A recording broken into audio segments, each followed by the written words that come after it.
I have the pleasure today of introducing our Grand Round speaker. Is this our final Grand Round? Does anybody know? Or do we have? It is. This is our final Grand Round speaker of the year. So even better. Veronica Mendoza-Jenkins has been a resident in our program for almost 4 years. She is close to being finished and graduating and heading out on her own. We're fortunate enough to have her planning to stick around at least for a little while in the community, and we're excited about that possibility. Dr.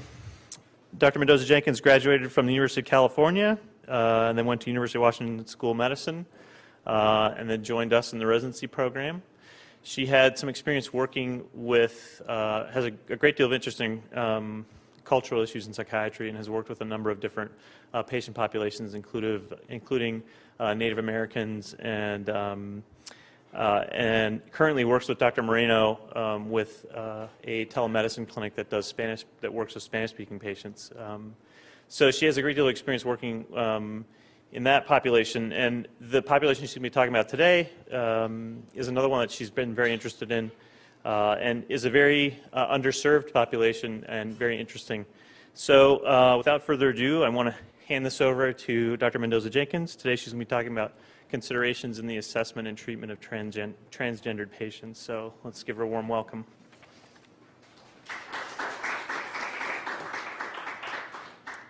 Thank you, Dr. Heron. Okay, so yes, I'm going to be talking about some of the issues that one would encounter working with the population of transgender patients. So let's get started. In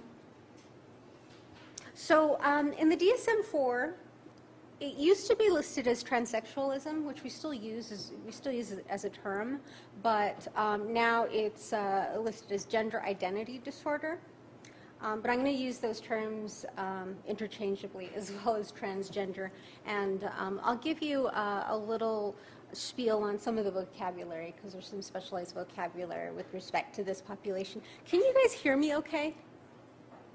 Okay. I tend not to speak very loud, so I'll try to speak up.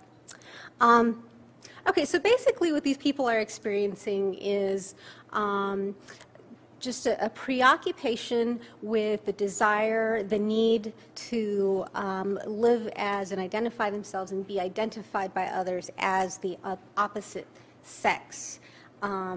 They want to adopt the social role of this sex and acquire the physical appearance as much as possible. And this is usually done through hormones and surgery. This is not a very well-studied population. Transsexualism itself is pretty rare. The estimated lifetime prevalence is between 0.001% and 0.002%. But in general, gender issues are not uncommon. And probably underestimated as well, as these are kind of topics that people don't easily share in general with researchers. Transsexualism occurs more frequently in men. It happens in men about 2 to 3 times greater than it does in women. The etiology is unknown. Nobody really knows. There are various hypotheses, some of them environmental, genetic, anatomical theories as to why people develop gender identity disorder.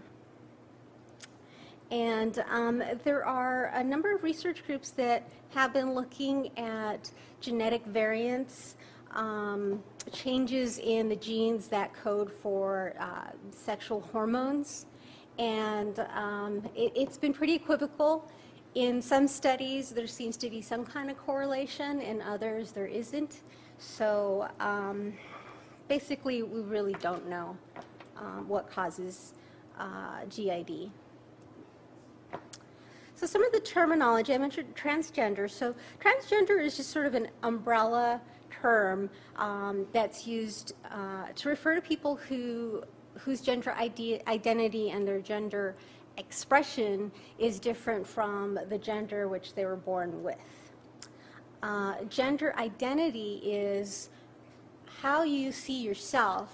If you see yourself as a male, a female, both, neither, that would be your gender identity. It's a person's innate, deep-felt psychological identification. And it may or it may not be the same thing as the gender at birth. The gender role is the role that we play as male, female, neither or both. And so, for example, my gender identity would be female, and my gender role is also female. Gender orientation might be better known as sexual orientation, so that's who you're attracted to, the gender that the individual is attracted to. It could be heterosexual, bisexual, non-sexual,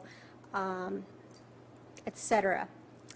MTF is frequently used in the literature rather than saying male to female, transsexual, and FTM is just female to male. A transvestite, and I'm going to talk a little bit more about transvestism when I'm talking about the differential diagnosis for GID.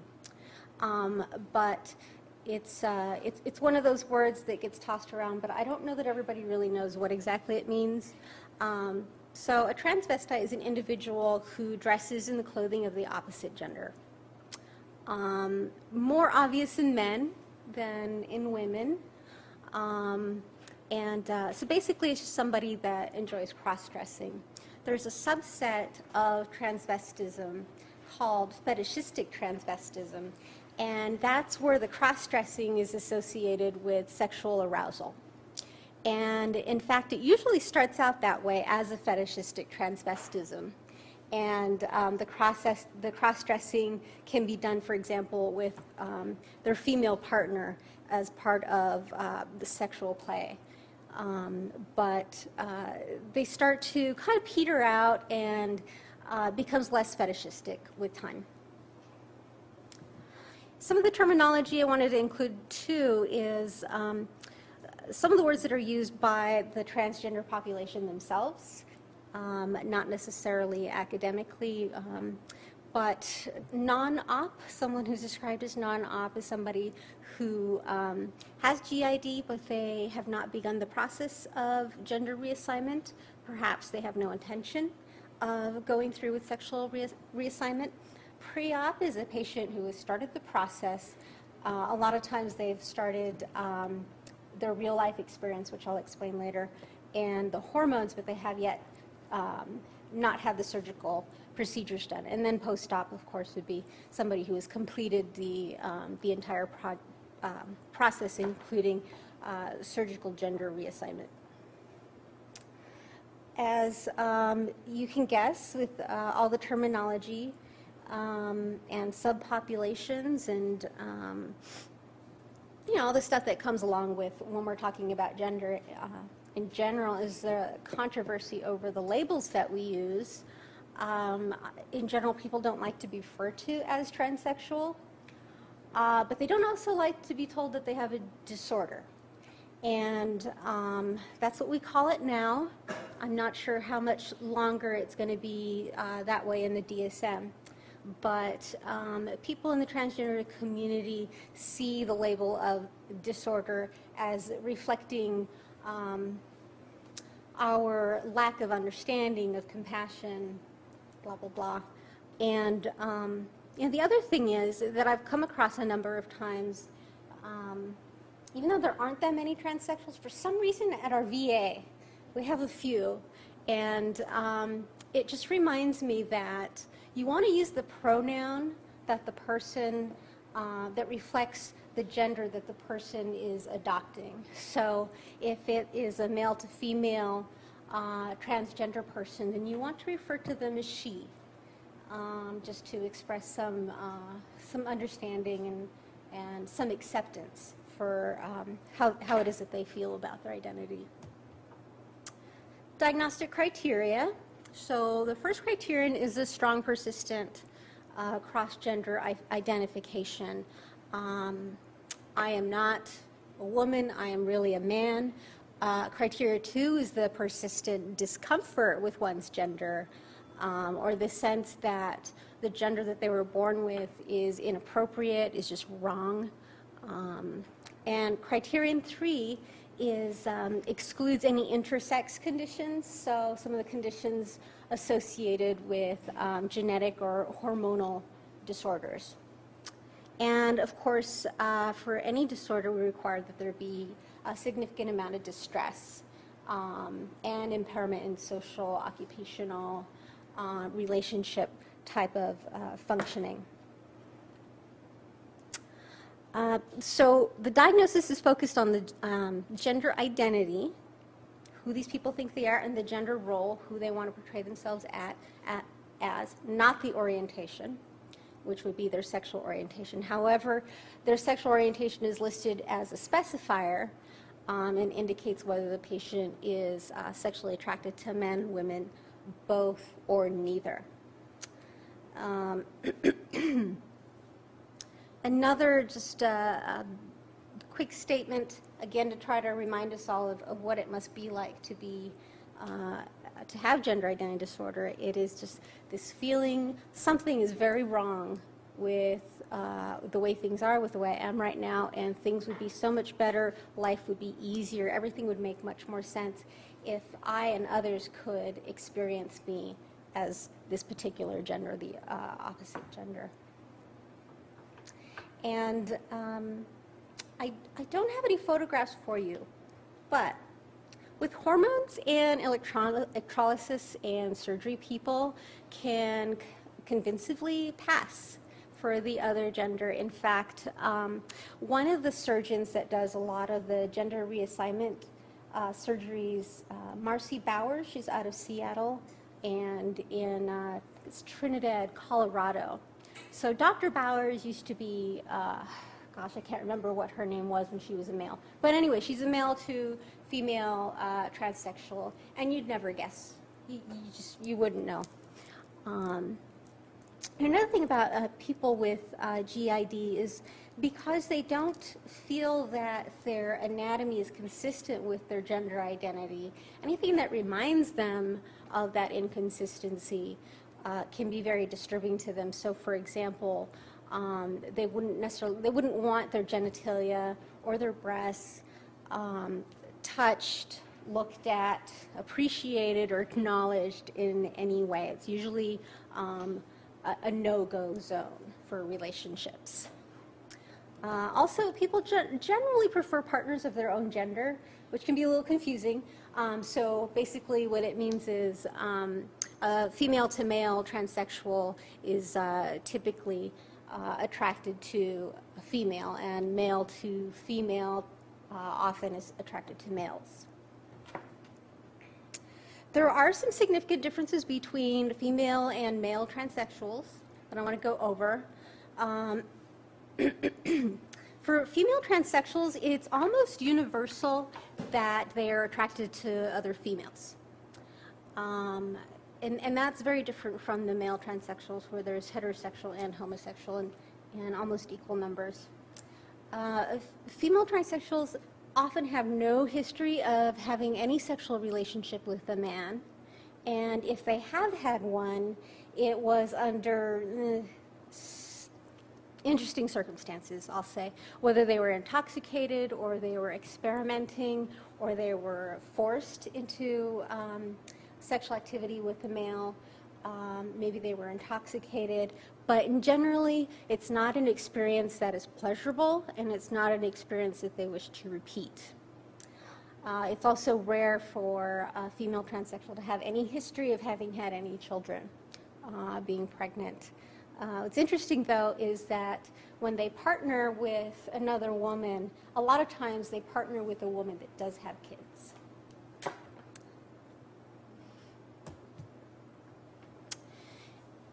This is actually common to both men and women with GID. There's a childhood history of just an absolute hatred, detestment of wearing stereotypically female clothes if it's a little girl, or boys' clothes if it's a little boy. or any of the activities that are associated with their gender at birth. For girls, for example, they're often pressured to dress in more feminine clothing, especially for special events like, say, family gatherings. You know, you want to look presentable to your family, especially since most likely you're not out. And then, of course, school, and that can create some battles between schools and these kids and the parents and all that. A lot of times the girls will wear male clothing underneath to make them feel more comfortable. So, for example, wearing boxers under a skirt. And a lot of women, transgender women, minimize the appearance of their breast by wearing breast binders.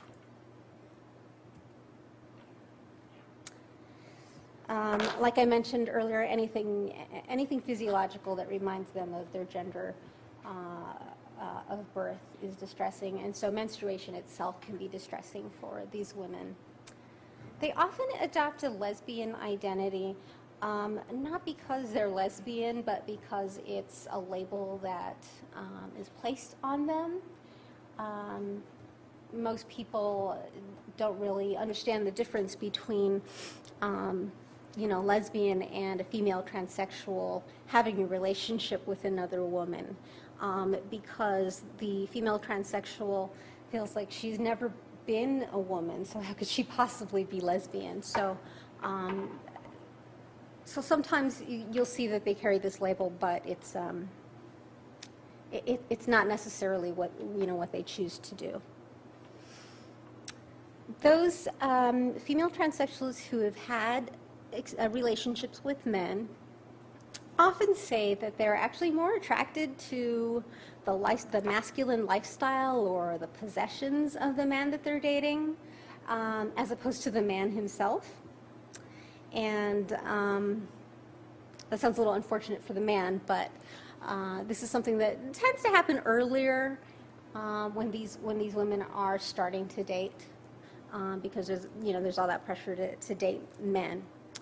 I'm using the term lesbian here a little loosely, but lesbian relationships tend to fail when the lesbian partner realizes that being with this woman is actually a lot like being with a man, and that's not what they're looking for, and so those relationships do tend to end.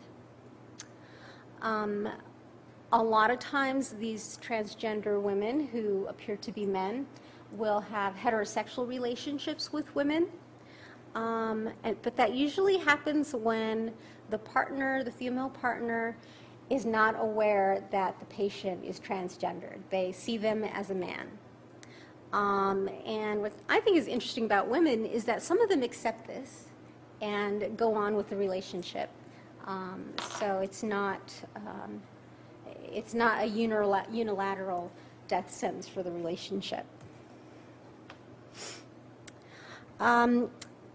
There are a couple categories of male transsexuals. The first one I'm going to talk about is the male primary transsexuals. Primary refers to the fact that features of gender identity disorder were apparent in childhood. So it's an early onset of GID. And these boys will sometimes say, or their parents will say, that they were sometimes mistaken for little girls, but they never found it distressing. And it can become apparent that a boy has a persistent feminine interest by 3 years, which I think is quite interesting. Now, the other category is the secondary transsexuals, which are divided into heterosexual and homosexual. It makes it a little more complicated, but anyway. So for the secondary transsexuals, particularly the heterosexual ones, the gender dysphoria didn't start until later in life, maybe early to mid-adulthood. And so these are people who have had a life with a male role. They may be married, they may have children. For all intents and purposes, they appear to be male. Later develop the gender dysphoria. And the trajectory tends to be from this heterosexual identity, male identity, to fetishistic transvestism. Cross-dress, like I said, cross-dressing associated with sexual arousal. So that's sort of a point in between when the male is living a male role and goes on to have the full-blown gender identity disorder, is that period of transvestism. Though most transvestites don't ever develop GID, and it's actually not that uncommon. The next category is the homosexual male secondary transsexual, and these guys are basically, they appear to be the effeminate gay man who happens to enjoy women's clothing, wearing women's clothing as well. And they tend to have this lifelong sense of femininity that increases with age, and also increasingly feel dissatisfied with their role as a gay male. So the differential diagnosis, it's always important to have a correct diagnosis, of course, but particularly important for GID because an incorrect diagnosis could lead to changes that are irreversible. You know, consider somebody who's given the diagnosis of GID and goes through sexual reassignment, and then turns out that it really wasn't GID and they no longer feel that way. That's a big problem. Of course, we want to avoid that. And this is particularly relevant when you're considering children that are diagnosed with gender identity disorder. It happens, but usually children with GID, when they mature, they no longer meet the criteria for gender identity disorder. So most of them do not become gender identity disordered. A lot of the boys, for example, who have GID as children end up being gay men. Again, transvestism, so that's definitely something to consider in the differential diagnosis. These people wear women's clothing, as I mentioned. It might be a solitary activity that they do in the privacy of their home, or it could be something that they will do in public. It might not be, you know, in the middle of the day at the shopping mall. It might be, I don't know, 12 at night walking around their neighborhood where they don't think they'll really run into anybody. And also, like I mentioned, it can be done alone in sort of a like a masturbatory situation, or it can be done with their female partner as part of as part of the sexual activity with their female partner. Also interesting, I thought, was that the clothing that these men choose to wear are clothing that they would find attractive on a woman. So, you know, maybe a short skirt and heels and all that kind of stuff. Just like I was talking about the female transsexual wearing men's clothes underneath the female clothes, a male transvestite may wear their female clothing underneath their male clothing. So, for example, female panties underneath slacks or something like that. These men tend to experience guilt as opposed to the individuals with gender identity disorder. You know, there's the excitement of cross-dressing, but then after the excitement, say post-orgasm, all of a sudden they have this intense feeling of guilt, and often they'll swear that they'll never cross-dress again. And like I mentioned, these relationships are usually heterosexual. Onset usually happens during puberty or early in adulthood. Schizophrenia. So many years ago, patients with GID were thought to be psychotic. And certainly some psychotics do experience some cross-gender identification at some point in their lives, but a couple features that separate the transsexual from the schizophrenic, and that is transsexual patients have a normal sense of reality, excluding their belief that they have a different gender identity.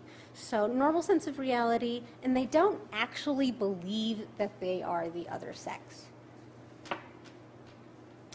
Dysmorphophobia is a preoccupation with the belief that a body part, typically not breasts or genitals, but a body part is somehow defective, malformed, needs to be treated or removed. If you happen to be at a gender clinic and a patient comes in saying that they want their penis removed, but they have no interest in changing their role to a female, one would suspect that this could be a presentation of dysmorphophobia. Autogynephilia is a male who becomes aroused at the thought or the fantasy of being a woman. Still, again, it's not GID. And then, like I mentioned, the chromosomal and the hormonal abnormalities that can cause intersex conditions are in the differential, and affective disorders as well. Some common issues faced by patients with GID include barriers to access to health care, the reactions of family, loved ones, partners, issues that come up at work. There's often comorbid mental illness, discrimination, prostitution, and just the extreme cost of getting the treatment for GID. So for access of health care, we know that the utilization of health care in this population is below that of the general population.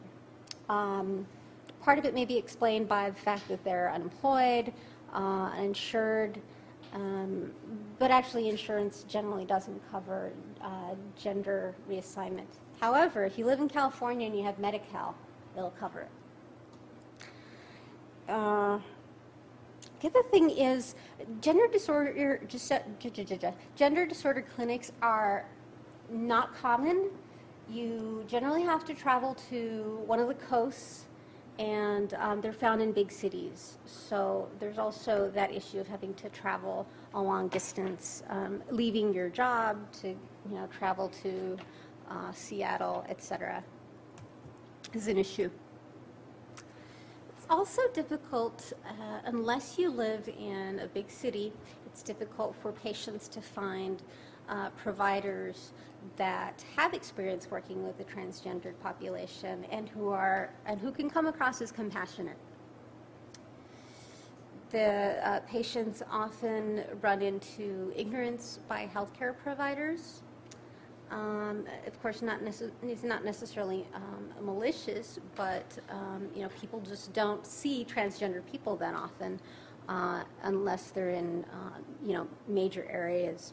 So, as you can imagine, that would limit the rapport that the patient would be able to establish with their provider, and patients will avoid their providers if they don't feel comfortable with them. Unfortunately, one of the things that happens when patients don't feel comfortable seeing a medical provider is they will get access to hormones illicitly and use them without any kind of medical endocrinologic supervision. And you can imagine the risk with that. Not only that, but there's also needle sharing, and that increases the risk of HIV.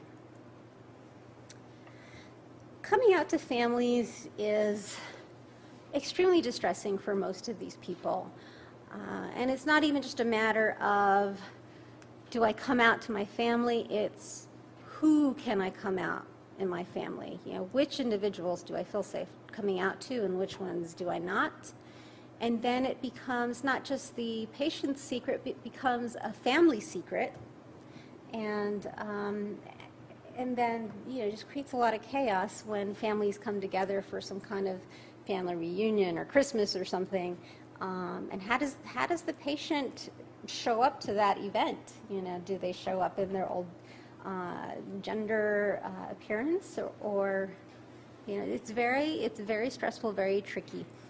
The response of parents, just like the response to gay people coming out of the closet, varies. It varies greatly.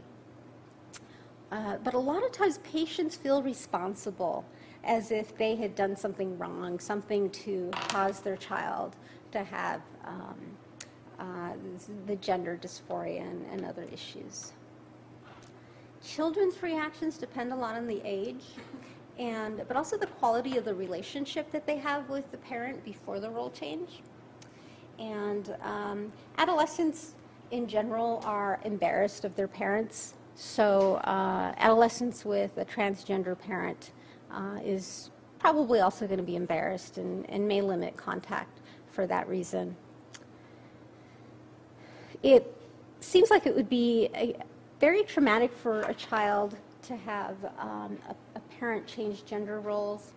It looks like, however, it's the parental separation itself that has a greater impact on the child than the change in role by the parent.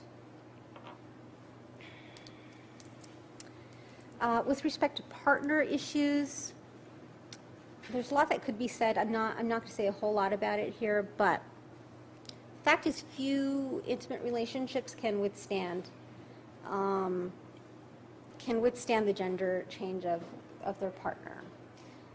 Often the patient's partner is initially supportive and will go with the patient to their appointments, to the gender identity clinic, and appear to be supportive. And then the day comes when the operation is done and they're lying in the post-op room and their partner is gone. The partners often just can't deal with it. So these patients really often lack a good social support. Occupational issues, I mentioned the real life experience. I'll talk a little bit more about it later, but basically it is one of the conditions for getting gender reassignment is to have the real life experience, and it requires that the patient work during that time. And you can imagine it must be difficult for a transgender patient who's been working at the same job for 10 years as a guy, now has to go in there as a woman. And the kind of friction and discomfort experienced not just by the patient, but the coworkers and the management as well. Certainly, the isolation and the ostracism that these patients are forced to endure can result in low self-esteem. Depression is commonly co-occurring, as is substance abuse. And then there are also personality disorders. I think that you can probably imagine how much discrimination these people experience by society, but surprisingly also by the medical community and by the lesbian and gay communities. They really don't even fit in to the lesbian and gay communities. I did mention prostitution. I'm not really certain why it is that there's this high rate of prostitution in this population. Part of it might be due to unemployment, finding other means of making money. There's a market for transsexuals in the sex industry, and so a lot of them do get involved in prostitution and can make some money that way. I also won't talk very much about the legal issues, but certainly, people who change their gender have to deal with having identification documents that that don't match their current gender or their name, and making life pretty difficult in different ways. The cost. I don't know how most people can afford to do this. Of course, they're very desperate, though, and will save money, etc. But these quotes are from Marcy Bauer's website. So the cost of a male to female surgery just for the genital surgery itself is $22,000. And usually these surgeries don't just involve one procedure. So for example, male to female, they'll also want the breast augmentation, which is an additional $7,000. Female to male is much more complicated surgically, and so it tends to cost more. So the treatment, when I first read about GID and realized that the standard treatment is a sex change, I have to admit I was a little bit surprised because it does seem very drastic. But knowing about how much dysphoria these people experience and how much they're suffering, that they are willing to give up their relationships with family, with partners, sometimes jobs, giving up material wealth, all because they just want this dysphoria to be resolved. And so it's felt that the treatment is a humane way to relieve suffering, and that the best way to do that is to change the patient's gender to reflect their gender identity. And so the goal is to maximize overall their psychological well-being and self-fulfillment. The role of the psychiatrist is to diagnose whether there's a GID or not, and to help determine if gender reassignment would be appropriate for the individual, and then to refer them to a gender disorder clinic. The treatment standards are set and published by a group of specialists in the field called the World Professional Association for Transgendered Health. So before we do hormone treatment, it's required that they do a psychological and medical evaluation. And of course, the hormone treatment is done by an endocrinologist who has experience with patients who are changing genders. It is not clear how much patients benefit from gender reassignment. There are some patients that regret having gender, a lot of patients that regret having gender reassignment. But it's just not clear how beneficial it is. And again, underscores the importance of correct diagnosis and identifying which patients would be the most likely to benefit from reassignment surgery. GID is controversial even in the medical community. And I found a couple quotes that I thought were kind of interesting. One doctor asked the question as to whether surgery should be used to reconcile fantasy with reality. And I think that's an oversimplification, but it certainly does bring up the question that a lot of people have, if this is truly the best thing for the patient or not. And one even compared it to anorexia, saying, you don't treat an anorexic with liposuction. Why would you treat a transsexual with a scalpel? The real life experience. So that's the first part of the transition. And then throughout the process, psychotherapy, hormonal treatment, then surgical treatment, as well as speech, occupational, and other kind of therapies.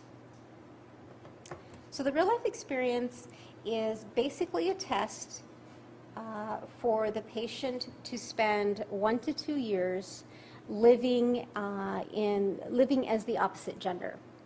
And it is a test to determine how well they adjust, how well they function in this kind of setting, and whether gender reassignment would be appropriate for the patient.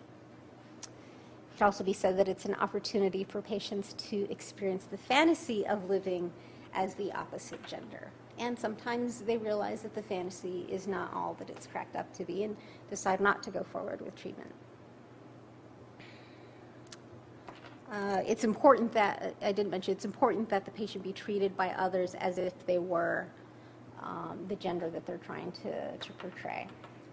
Treated, not necessarily convinced, but that they're treated as if they were that gender. The real life experience in a lot of people improves their psychological function. And when that happens, it does suggest that the patient is appropriate for surgery and that they're more likely to have a positive outcome. The treatment is considered a success if the patient achieves occupational, sexual, psychological relationship stability. Regarding hormones, again, it's very important that you have somebody well-trained in managing hormone therapy. Estrogen administered to males obviously is going to create a lot of changes, including breast development to a certain degree. A lot of times they still want to have a mastectomy. Also causes testicular atrophy and fat redistribution into a female pattern, as well as a number of other changes. Androgens given to females result in clitoral growth, amenorrhea, increased body hair, and deepening of the voice. I've read from a few sources that it appears that patients seem calmer and happier once they've started getting hormone treatment, even before the surgery. So, like I said, the surgery, it's expensive, it's time-consuming, it's a pain, to travel to a center to get the surgeries. There certainly are a significant amount of complications, as with any surgeries, and it's essentially irreversible. The other thing is, people have expectations that when they get their genitals changed, that they're going to work like normal genitals would, and so oftentimes people are disappointed with the function of their new anatomy. I won't talk in great deal about the surgery, but in general, female to male would consist of a mastectomy, removal of the internal sex organs, so the uterus, the ovaries, and construction of male external genitalia, which can be made from grafts, like for example, graft on the arm or on the lower abdomen. For the male to female transition, what they do is remove the male genitalia, the external genitalia, and construct partially from what's left over of the male genitalia to form what looks like female genitals, including a clitoris, labia, vagina, and then, as I mentioned, the breast augmentation.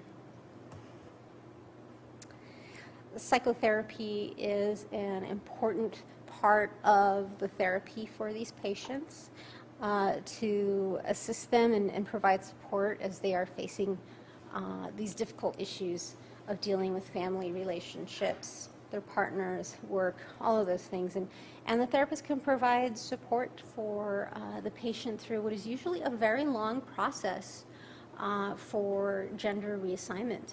I mean, you start out with at least a year of the real life experience. And then group therapy can be helpful for peer support and to help reduce loneliness. I added at the end a list of resources. One is marcybowers.com. She's the doctor that I was talking about in Colorado and Seattle. And her website's really nice. It provides information for patients who are considering gender reassignment surgery. It explains to them what it is, what the process is, that kind of stuff. It also gives a list of providers by region, which is very helpful, and has links to support groups. Another good one is the Connecticut Outreach Society, ctoutreach.org, and tsroadmap.org.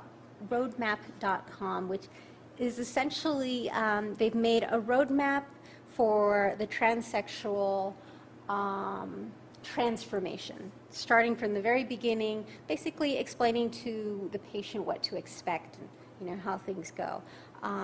It's an excellent resource for educational materials for not just the patients, but the family and for providers as well. lgbt.ucsf.edu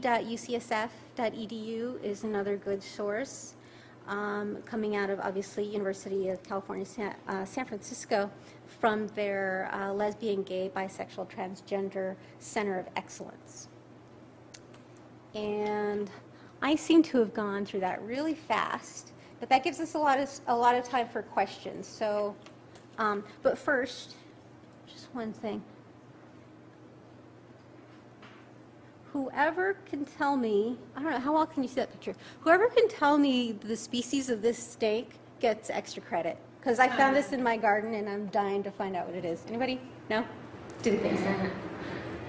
Okay, well, that's it. Thank you for listening, and I'd love to answer whatever questions you have.